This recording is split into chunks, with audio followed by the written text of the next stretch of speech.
It's time for Speaking of Speaking. Quick tips and tools to take you from stage fright to spotlight. This podcast gives you an inside look from the world of public speaking and speaking secrets you need to be bold from the stage, no matter what business you're in.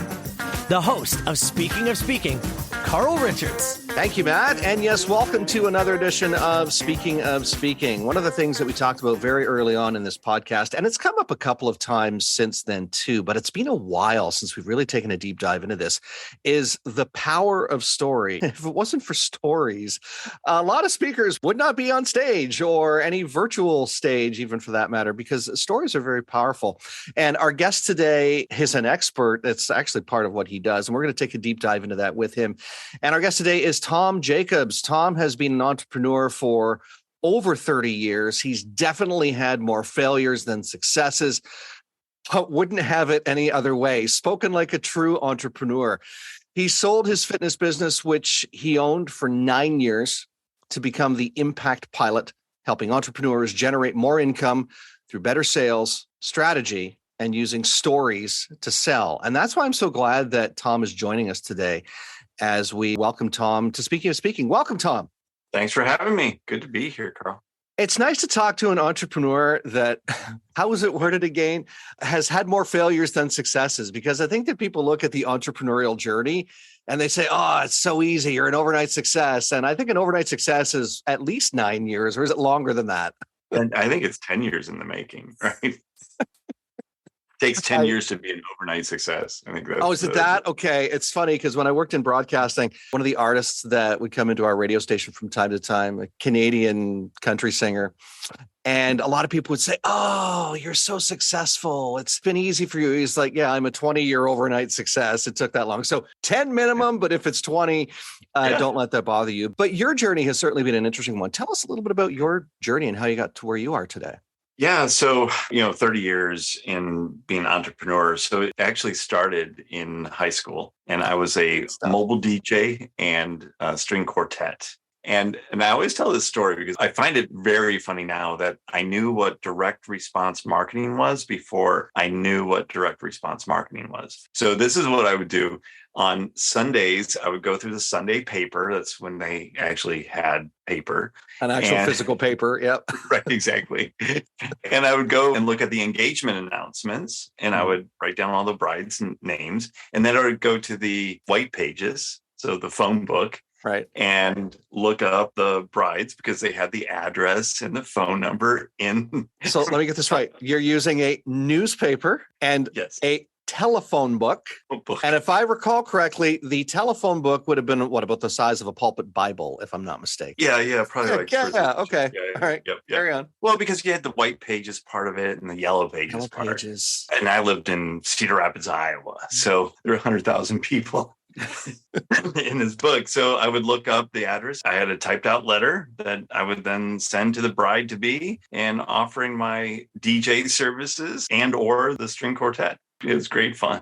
And I did get clients from it, which is, it's pretty amazing. But then, obviously go to school, and in school, get the job, work in corporate for whatever, and retire. That was kind of the mantra that was instilled in me. So I did go to school. I got a degree in theater management, of all things. And the first job offer that I got out of school in the theater was a box office assistant manager at an off-loop theater in Chicago, making $15,000 a year in 1994. Which was not bad money back then, but it certainly wasn't going to make you independently wealthy in a heartbeat. That's for sure. It's Chicago. And, I had two habits that really needed to be fed, which were living inside and eating. At $15,000 a year, even in 1994, that was pretty difficult in Chicago. So that's when I decided to go into corporate work. So I started working in corporate for 12 years. And I always had a side gig when working. I owned a blinds company. We made shutters. It just really kind of random things until the fitness opportunity came about, and came about because of my own fitness journey. So I was overweight, got healthy. People were asking me like, how are you doing this? And I started sharing kind of my journey. And I was like, hey, this could be a business. And so I got certified as a personal trainer and then bought a gym. And that was the first kind of entrepreneurial thing that I did that was all in. I had no safety net. I burned the bridges, so to speak.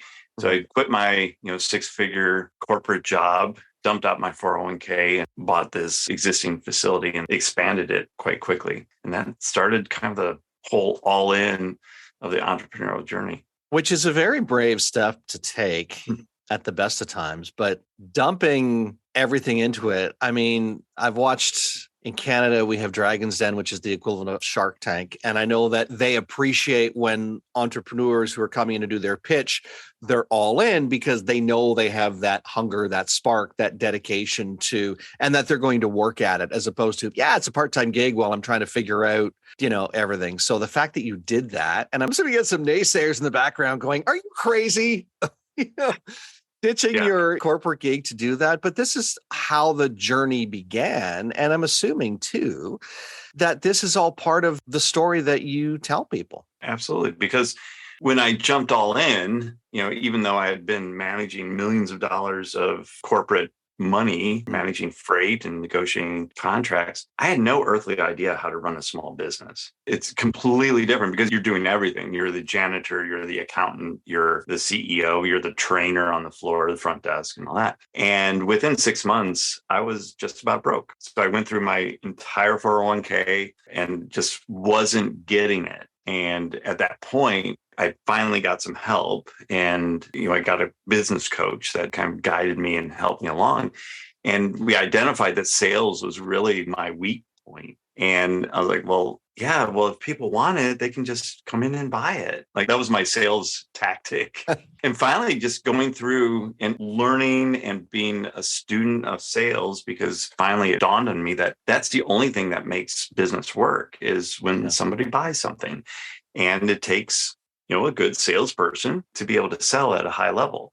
And so I started studying and came up with a whole program on how to sell consultatively versus what I would consider combatively. So really allowing the prospect to purchase from you versus having to push a sale on somebody. Mm-hmm. And once I kind of dialed that in, the next year I quadrupled the business just because I learned how to sell.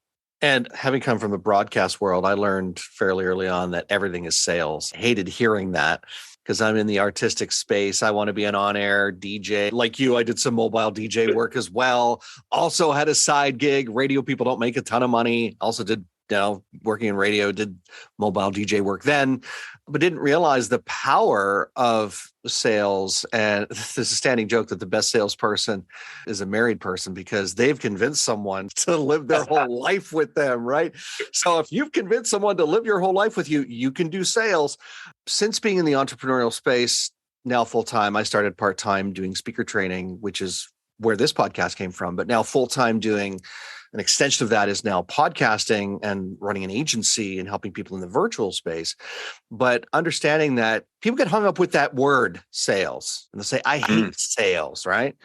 And I want to just quickly talk about this because I want to get into the storytelling meat of where I want this conversation to go. I've discovered it's not about sales. It kind of is, but it's more about service. And we get hung up on the word sales. And as soon as I shifted the word sales to service, not only did my mindset shift, but my people that I'm able to bring in as clients, the number of them, my closing ratio went up substantially. Yeah, absolutely. It's solution selling, right? Because people come to you for a problem. Mm-hmm. You have a solution for it. And hopefully through the investigative work that you do, just the questions that you ask, you learn what those problems are that the prospect has.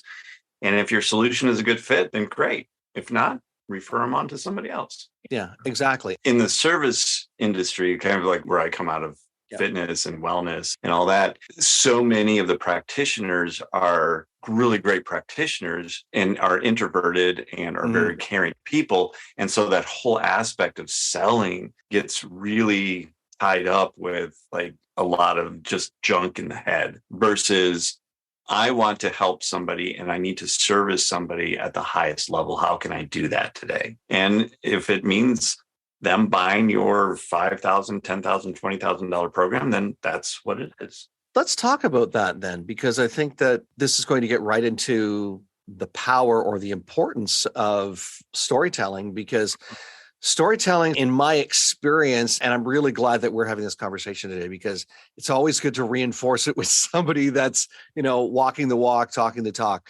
But how important is storytelling in this process of making the sale, getting the sale? It's critical. And there's really two types of stories that are really important to share with your prospect.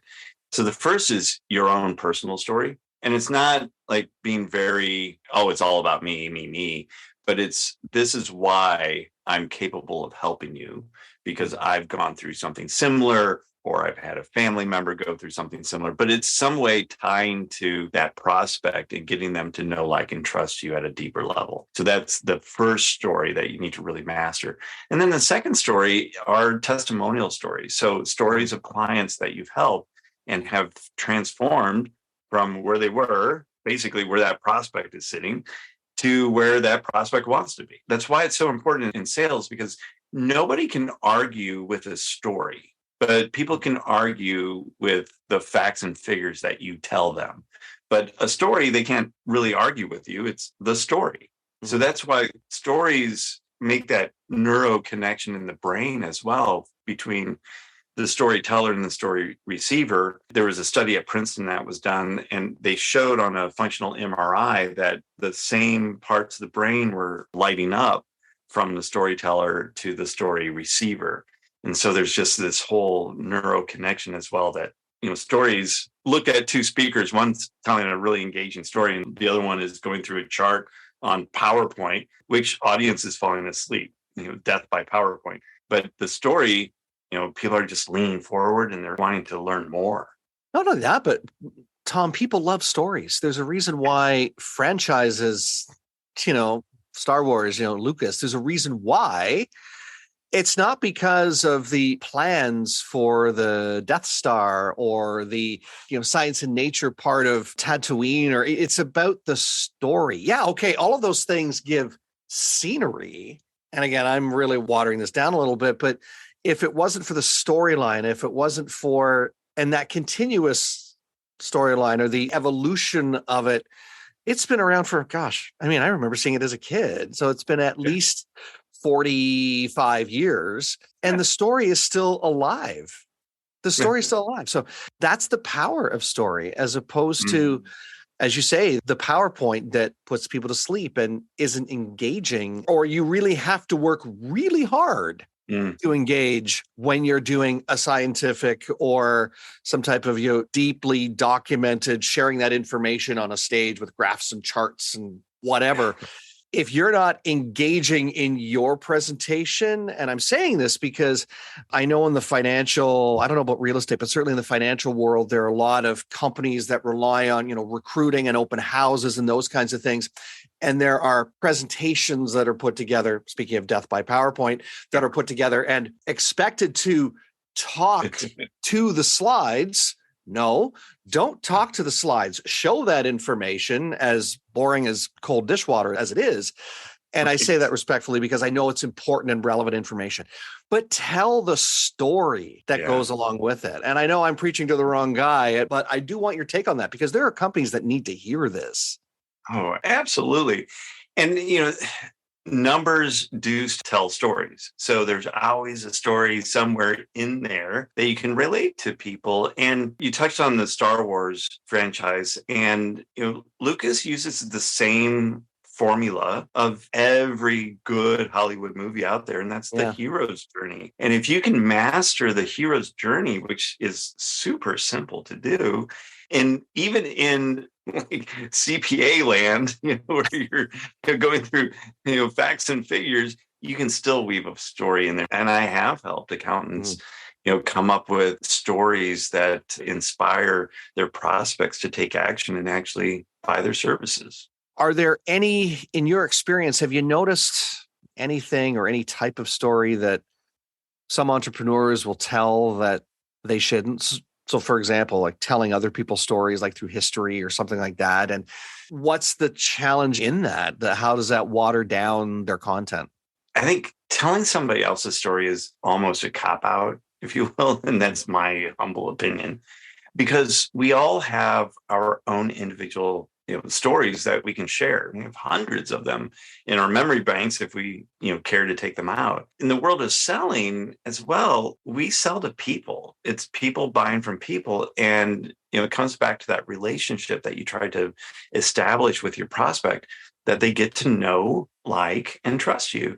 And the best way to do that is telling personal stories about yourself, not about Thomas Edison or Benjamin Franklin and anything like other people in history. Why is it that you think sometimes we do just not tell our own story? We'll rely on, people in history or other people's stories. Is it that we don't want to be seen as vulnerable? Yeah, absolutely. It's fear. And it's either I don't want to be seen as vulnerable, or I'm embarrassed by my own story, or it's like I don't see the relevance between my story and the product that I'm selling. And that's actually a really bad excuse, because there can always be a bridge between your own personal story and the product or service that you're selling. It's pretty easy to put that bridge together. So without giving away the store, because we want people to be able to, we want the listeners to be able to, after listening to this episode, reach out to you and get more information, or even, take advantage of your expertise and your services.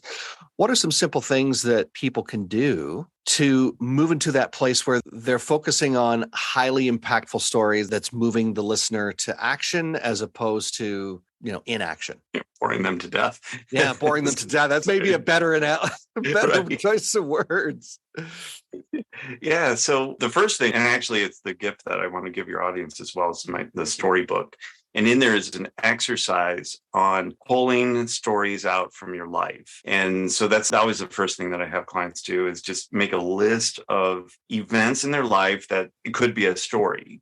And I try to coach them on, don't put any judgment on it. It's just, all the story. And so that's the first step, is just get the stories down on paper.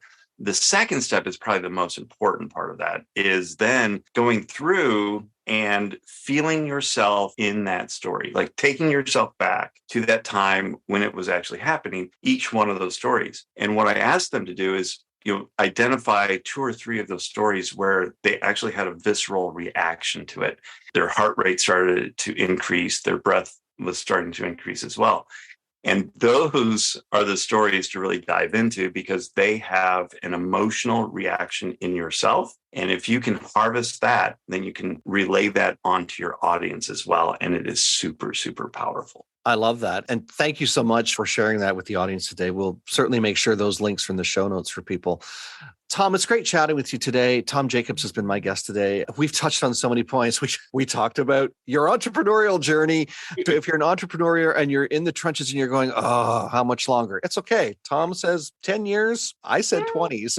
But it's a journey, and it's your journey. But certainly if you have any questions or if you need any assistance, Tom can assist you in that. We'll make sure his links are in the show notes, be it increasing your sales, telling impactful stories, public speaking, consulting, whatever it is.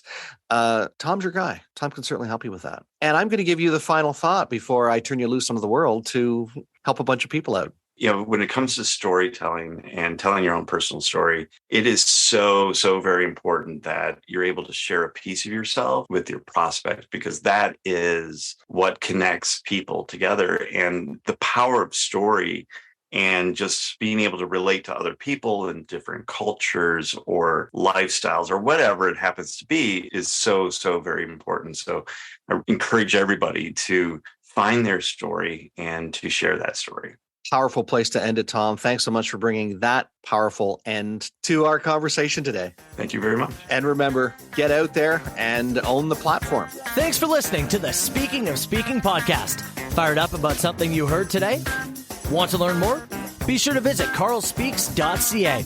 And don't forget to follow Carl on Twitter @CarlRichards72 or join the Facebook group Speaking of Speaking.